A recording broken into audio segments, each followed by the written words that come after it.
अध्यक्ष, ये मंत्री, ये कोषाध्यक्ष, ये उपाध्यक्ष, ये संयोजक, ये भारी, ये प्रभारी प्रभारी, ये भारी, तो भारी में भारी चलेगा, प्रभारी में प्रभारी चलेगा। ये इस जिले के संयोजक, वो उस जिले के संयोजक, ये राज्य के, ये पूरे देश के, राष्ट्रीय स्तर के, अंतर्राष्ट्रीय स्तर के, आदि आदि जो भी चर्चाएं बन जाती हैं, ये जो भी उनके बहुमान में, उनकी योग्यता में प्रदान की जाती हैं, या वह अपना दायित्व समझते हुए अपनी भूमिका के अनुसार जो कर्तव्य कार्य सौंपा जा रहा है उसे स्वीकार कर रहे हैं, तो फिर उन्हें उसका भाव आता ही है। चाहे कोई प्रशासनिक अधिकारी हो, चाहे नेतृत्व करने वाला राजनयिक हो, नेता हो, जहाँ जो जिस भूमिका में है, यदि उसने कुछ स्वीकार किया है तो उसको उसका भाव आता ही है, और वह भाव उसे विकल्प मुक्त नहीं होने देते। कहीं ना कहीं विकल्प उनका जुड़ा रहता है। और ऐसी उपाधियों में, ऐसे पदों में लेने में भी होड़ लगती है, और फिर हमारा कहीं चला ना जाए, इसमें भी बहुत ज़्यादा फीडिंग, बैकिंग और आदि आदि बराबर ऐसा वैसा। तो ये जो पद हैं, इन्हें उपाधि कहा जाता है। उद्देश्य पवित्र है, जिन शासन की व्यवस्था है, यहाँ की बात तो धर्म भावना से भी समझी जा सकती है, लेकिन लौकिक जीवन जीने वाले गृहस्थों में और सांसारिक दुनिया में रहने वाले लोगों में इन पदों को लेकर के कितनी उलझनें, कितने विकल्प, कितनी व्यथाएं, कितनी व्यवस्थाएं, कितनी कथाएं आदि आदि बनती रहती हैं। ये तो रोजमर्रा के जीवन में देखने, सुनने, पढ़ने, समझने में आता ही है। जो भी मन से स्वीकार की जाने वाली बाहरी बातें हैं, वो उपाधि बन जाती हैं। उपाधि, और उपाधि विकल्प का कारण बनती है। धीरे धीरे यदि नहीं संभल पाए तो संक्लेश का कारण भी बन जाती है, और संक्लेश पतन ही कराता है। इसलिए कहा जाता है कि राज गद्दी पर बैठे बैठे जिसका मरण होता है, उसकी दुर्गति होती है, सदगति नहीं हो सकती। राजेश्वरी सो नरकेश्वरी, राजेश्वरी सो नरकेश्वरी कहा। राज गद्दी पर बैठे बैठे जिसका मरण निधन होता है, वह विकल्प मुक्त हो ही नहीं सकता। क्लेश में, संक्लेश में आदि आदि जीता है तो उसका पतन ही होता है। इसीलिए उत्थान करने वाले सांसारिक विकल्पों से तो मुक्त होते ही होते हैं, धर्म में परमार्थ के शुभ भाव से रखने वाले, शुभ भाव के रूप में भी आने वाले विकल्पों से बचने का प्रयास करते हैं, और निर्विकल्प होकर के संलेखना जैसी शुद्धता, श्रेष्ठता, विशुद्धता को प्राप्त करने की भावना करते हैं। मछली क्या कह रही है? माटी से, व्याधि से इतनी भीति नहीं इसे जितनी आधि से। आदि यानी मन के विकल्पों से, विचारों से, और आदि से इतनी भीति नहीं इसे जितनी उपाधि से। मन के विचार तो हमारे स्वाश्रित आए और गए, लेकिन किसी ने सार्वजनिक कुछ सौंप दिया है घोषित करके, और उसे यदि हमने स्वीकार कर लिया है तो वो विचारों की तरह आने जाने वाला नहीं है। वो तो जिस तरह समारोह में स्वीकार किया है, समारोह में ही उसे त्याग पत्र त्याग का पत्र, वहां स्वीकार का पत्र लिया था, अब त्याग का पत्र दे देंगे। उपाधि से परेशानी बहुत है, इसलिए मछली करी इसे उपधि की आवश्यकता है, उपाधि की नहीं। उपधि की आवश्यकता है, उपाधि की नहीं। उपधि और उपाधि में अंतर है। उपधि उपकरण कहलाती है, उपाधि मानसिक रूप से जिसे स्वीकार किया गया है वो कहलाती है। उपाधि की नहीं, उपधि की जरूरत है। इसे समधि समाधि मिले बस। उपधि यानी उपकरण। उपकरण वो होता है जो अपने लिए उपकारक होता है, उसे उपकरण कहते हैं। इसे समधि, समानधि, समत्व की बुद्धि। समधि का अर्थ क्या? समधि। अब परिवार के रिश्तों में समधि अलग होते हैं। लड़की का पिता और लड़के का पिता, ये दोनों आपस में, हाँ, लड़की की माँ और लड़के की माँ, समधन और समधि। नाम भी बहुत अच्छे हैं। समधि क्यों नाम रखा? देखो, संबंध तय कर रहे हैं ना बेटा बेटी का, तो अपने को कोई बड़ा छोटा नहीं मानेगा, दोनों बराबरी के रहेंगे। समधि, समान बुद्धि रख के काम करना, कोई बड़ा कोई छोटा नहीं, बराबरी का भाव रखना, तो इसका नाम है सम सम सम, बराबरी की बुद्धि, समधि। और समधन, अब धन भी जो होगा तो सम, बराबर बराबर। हाँ, हैं? अपने बच्चे के नाम पर रखोगे क्या? बच्ची को दे रहे हैं तो जरा थोड़ा यहां भी तो दो। तो समधन, धन में भी बराबर बराबर होना। आज तो सरकार ने कानून ही बना दिया कि माता पिता की प्रॉपर्टी में लड़की भी हकदार बन सकती है, बनती है हक उसको। इसका मतलब क्या? समधन और समधि। मछली भी क्या कह रही है? मुझे उपाधि की नहीं, उपधि की जरूरत है। मुझे समधि समाधि की जरूरत है। अवधि प्रमादि नहीं, उपधि यानी उपकरण उपकारक है ना। उपधि यानी उपकरण उपकारक है ना। उपाधि यानी परिग्रह अपकारक है ना। उपाधि मानसिक विकल्पों को लेकर के स्वीकृत किए जाने के कारण परिग्रह बन जाती है, और वह परिग्रह अपकारक बाधक हो जाता है। किंतु उपधि यानी उपकरण वह हमेशा सहायक होता है, सहयोगी होता है। और मछली कहती है, इसलिए मुझे संलेख न दो माँ, बोधि के बीज सो उल्लेख न दो माँ। ज्ञान के सूत्र दो, मुझे देखना दो, समाधि को बस देख सकूं।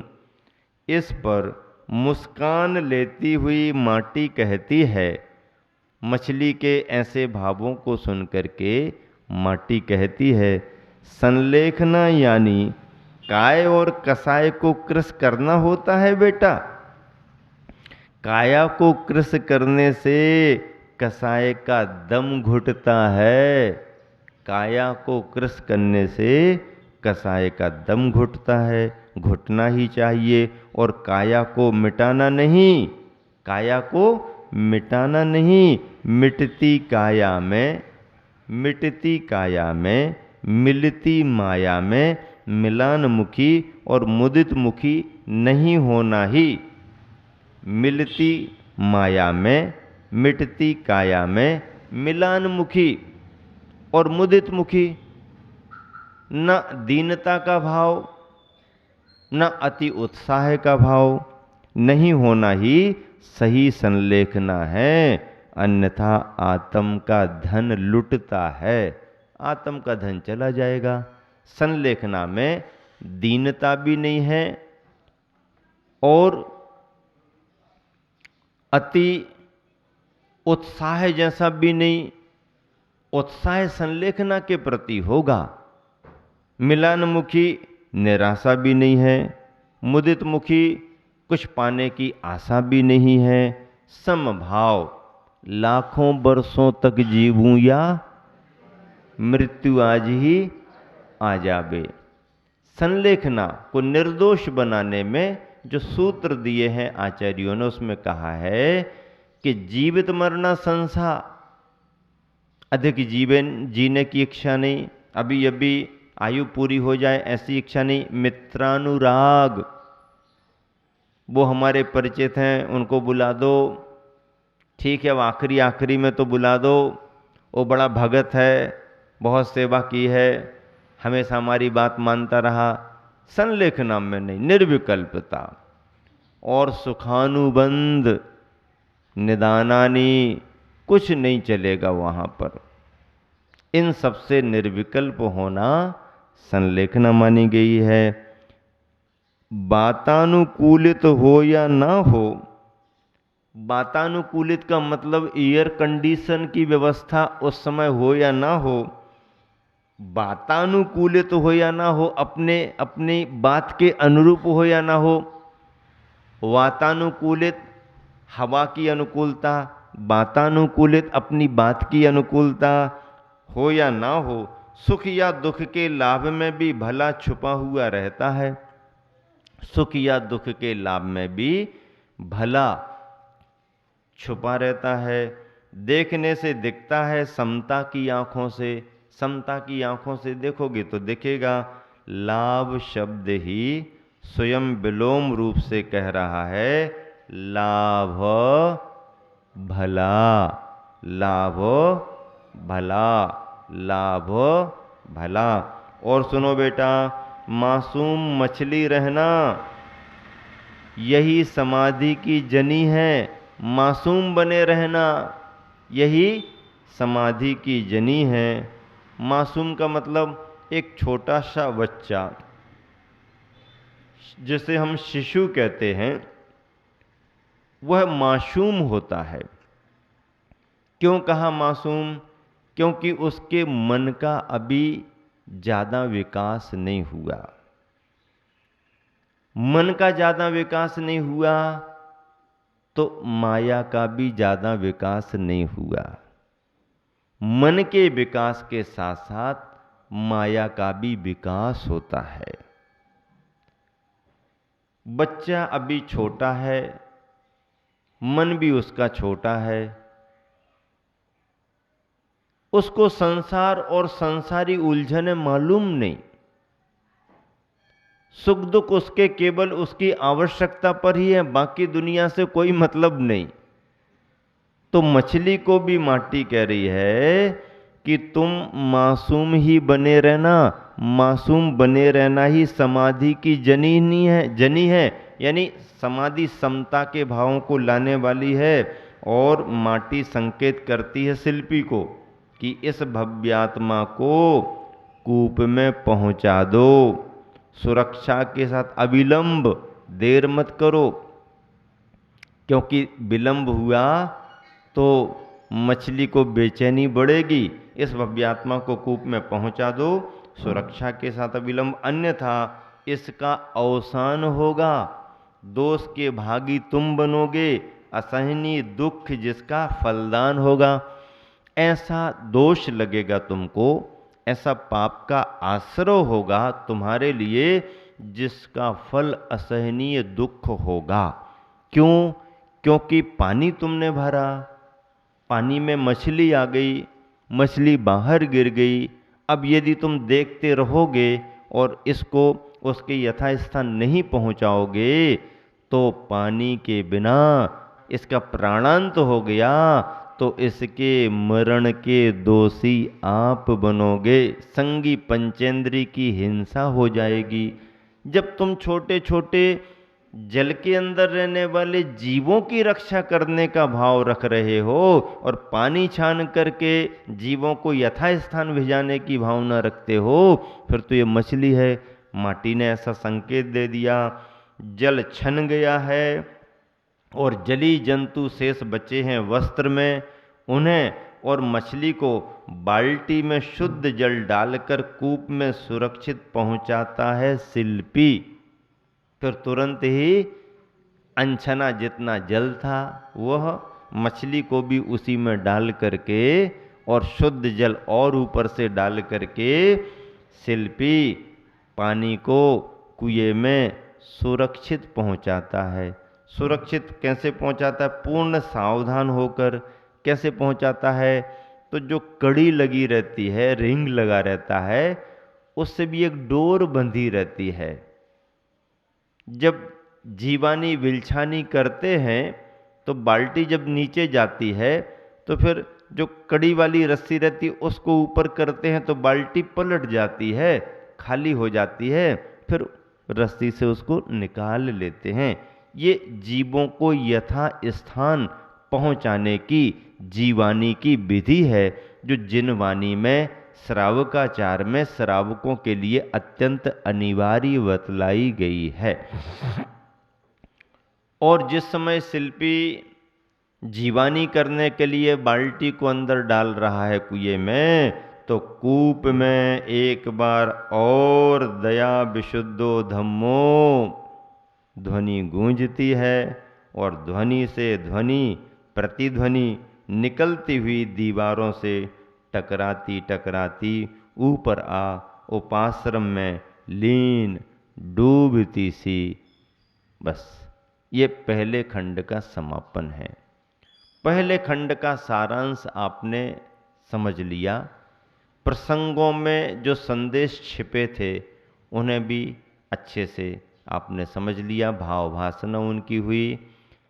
कुंभकार कुंभ बनाने के भाव से माटी को लेने जाता है और माटी को लेकर के जब आता है तो जो भी संदर्भ घटे उन सब की चर्चा हुई। कंकरों को अलग करने के माध्यम से संकर दोष न लग जाए, वर्ण लाभ होना तो अच्छी बात है, लेकिन हमारे को हानि न हो जाए, कंकरों को अलग किया जाता है। माटी और कंकरों की वार्ता बड़ी प्रेरक और सारगर्भित है। और धीरे धीरे आगे बढ़ते बढ़ते कुंभकार माटी को भिगोने के लिए, फुलाने के लिए जब कुएं पर पानी लेने को जाता है तो जो संदर्भ घटे, बीच में पानी में मछली भी आ जाती है, तो उसके प्रसंगों में आचार्य ने अंत का संदर्भ तो इतना प्रेरक और प्रामाणिक ले लिया है। भले ही काव्य में, कविता में, प्रसंग में मछली के द्वारा बात कहलाई जा रही उसकी भावना के रूप में, लेकिन यथार्थ तो जीवन दर्शन छिपा हुआ है। हर साधक को अपनी जीवन यात्रा में निराकुल होने के लिए, निर्विकल्प होने के लिए, अपने आत्म तत्व की उपलब्धि के लिए संयमी जीवन बना करके संलेखना का लक्ष्य बनाना ही चाहिए।